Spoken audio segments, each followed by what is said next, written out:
इस वीडियो में हम फर्स्ट डे इंटीरियर प्रोसेस के बारे में बात करने वाले हैं। यहाँ पे हम लोग किचन में अभी अब देखिए मार्किंग जैसे किए हैं, इस तरीके से होता है मार्किंग। जैसे ये बेस कैबिनेट है, सो बेस कैबिनेट का सबसे पहले हाइट कितना आ रहा है वो मार्किंग करना है आपको, और कितने टेंडम ड्रॉवर्स आ रहे हैं इस तरीके से पेंसिल से सारा मार्किंग कर देना है। और वॉल कैबिनेट भी देखिए इस तरीके से यहाँ पे चिमनी का स्पेस आ रहा है। और इसमें सबसे इंपॉर्टेंट होता है डेप्थ मार्किंग करना। जैसे कि यहाँ पे आप देखेंगे तो वॉल कैबिनेट का डेप्थ कितना आ रहा है वो यहाँ पे मार्क करना होता है, और बेस कैबिनेट का डेप्थ कितना आ रहा है वो मार्क करना होता है। जैसे कि वॉल बेस कैबिनेट का डेप्थ आपका 600 mm होता है और वॉल कैबिनेट का आपका अराउंड 380 होता है। सो सेम इसी तरीके से यहाँ पे सिंक आ रहा है तो सिंक का कैबिनेट का मार्किंग होगा।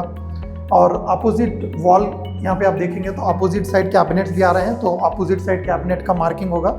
और यहाँ पे आप देखेंगे तो डेप्थ यहाँ पे हमने मेंशन की है, साइड में देखिए 580 और यह है 380, और ऊपर की साइड यहाँ पे लॉफ्ट ये लेवल में आ रहा है करके इस तरीके से ये सारा मार्किंग किया गया है। और यहाँ पे आप देखेंगे तो यहाँ पे हमने सारे जो किचन रिलेटेड ड्राइंग्स रहेंगे वो यहाँ पे वॉल पे इस तरीके से 3Ds एंड 2Ds भी अभी पेस्ट करने वाले हैं। सो 2Ds लेआउट भी यहाँ पर पेस्ट हो जाएंगे। सो अभी इस तरीके से चलिए यहाँ पर हॉल में भी सेम एग्जैक्टली वैसे ही हमने किया है। देखिए सारा यहाँ पर आपका वॉल पे कंसोल यूनिट आ रहा है। सो कुछ इस तरीके से यहाँ पे 3Ds हमने पेस्ट कर दिया और यहाँ पे भी वॉल मार्किंग हुआ है इसका।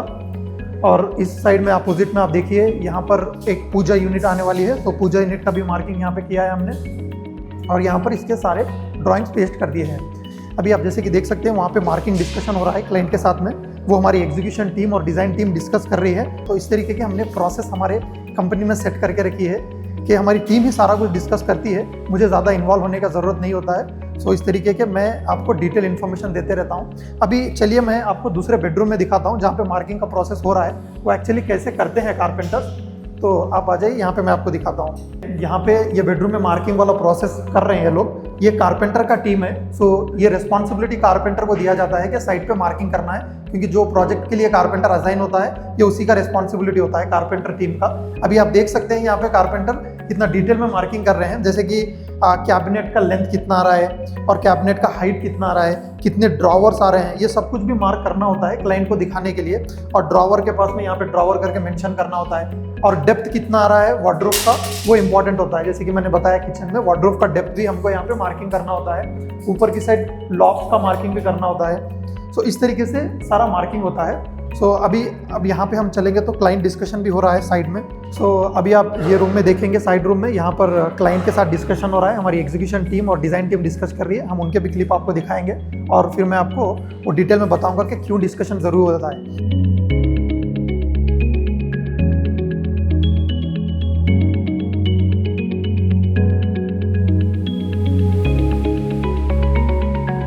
जैसे कि आप देख सकते हैं यहाँ पे फ्लोर मैटिंग वाला प्रोसेस अभी स्टार्ट किया है हमने। सो इस तरीके की मैट्स, फ्लोर मैट्स आती है, ये टाइल्स के ऊपर में ले करना ज़रूरी होता है, जिसकी वजह से आपकी टाइल्स प्रोटेक्ट होती हैं। ये देखिए अभी यहाँ पे टीम हमारी फ्लोर मैट ले कर रही है कुछ इस तरीके से।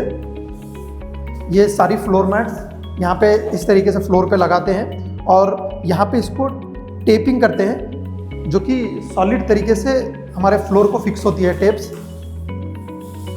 इसकी वजह से होता ये है, आपका वर्क होते समय सारा फ्लोर आपका प्रोटेक्टेड रहता है फॉल सीलिंग वाले वर्क से। कारपेंट्री के आपके काफ़ी हार्ड वाले मटेरियल होते हैं, सो नेल्स वगैरह स्क्रैचेस नहीं आते हैं टाइल्स के ऊपर में। सो इन सबको ये प्रोटेक्ट करती है मैट्स।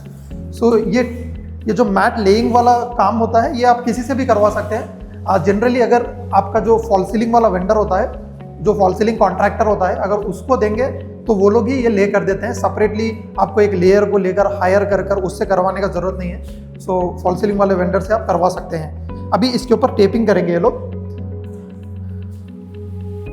जॉइंट पे इस तरीके से टेप लगानी होती है आपको। ये टेप भी, इसमें भी टेप में भी टाइप्स होते हैं। जो हम लोग टेप यूज़ करते हैं वो टेप आपकी लॉन्ग लास्टिंग होती है, जैसे कि पूरा प्रोजेक्ट एंड होने तक भी ये मैट जब तक हम लोग हाथ से निकालते नहीं है तब तक नहीं निकलेगी। अगर आप कोई नॉर्मल वाली टेप लगा देंगे तो वो वर्क के दौरान निकल सकती है, तो हमको लॉन्ग लास्टिंग वाली टेप लगानी ज़रूरी होती है।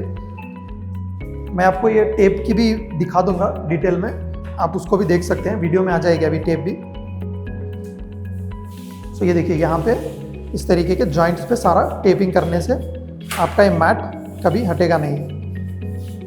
ये देखिए यहाँ पे करके इसको इस तरीके से कट आउट कर देना पड़ेगा टेप को। और ये टेप आप देखिए, एक बार टेप इधर देना, ये टेप की भी आप वीडियो देखिए। देखिए ये वाली ब्रांड की हम लोग टेप यूज़ करते हैं, मिराकिल ब्रांड की होती है, इस तरीके की ब्लैक टेप होती है और ये थिकनेस भी थोड़ी हेवी होती है।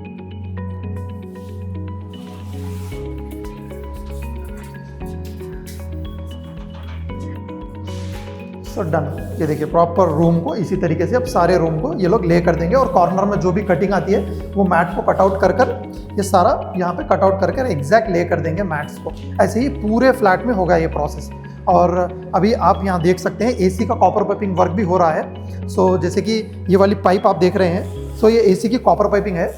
सो ये एसी की कॉपर पाइपिंग जो होती है ना आपकी, जैसे ही फॉल सीलिंग आप ऊपर देखेंगे तो अभी हमने कोई फॉल सीलिंग का वर्क स्टार्ट भी नहीं किया है, सारा प्लेन स्लैब है। तो प्लेन स्लैब पर ही ये कॉपर पाइपिंग का वर्क हमको जो वॉल पे करवाना है, जैसे कि बेडरूम में हमको एसी लगवाना है तो उसका कॉपर पाइपिंग के लिए बिल्डर ने डेक कहीं दिया होगा आउटडोर यूनिट के लिए, तो वो पाइपिंग वहाँ से जाती हुई आउटडोर यूनिट तक हमको लेके जाना रहेगा। सो उसके लिए बिना फॉल सीलिंग फ्रेमिंग से पहले ये काम करवाना चाहिए, ज़रूरी रहेगा।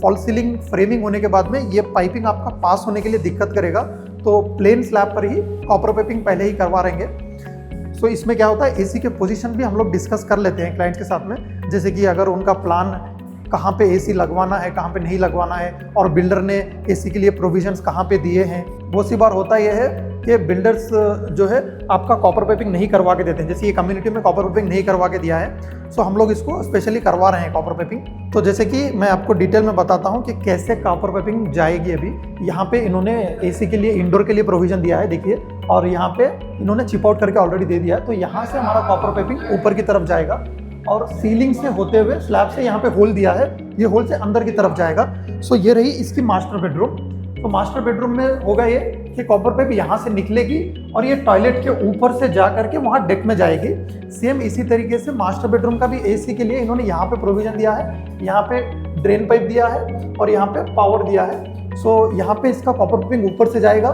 सीलिंग से होते हुए वहाँ पे उन्होंने बीम को जो है कोर कटिंग दिया है, उसी में से पास होकर फिर ये वाला ड्रेसर एरिया के सीलिंग के ऊपर से होते हुए आपके टॉयलेट्स के ऊपर में भी एक कोर कटिंग दिया है, वहाँ से होते हुए डेक में जाएगा, जो कि डेक को आप एक्सेस कर सकते हैं आउटडोर यूनिट के लिए यहाँ पे विंडो में से।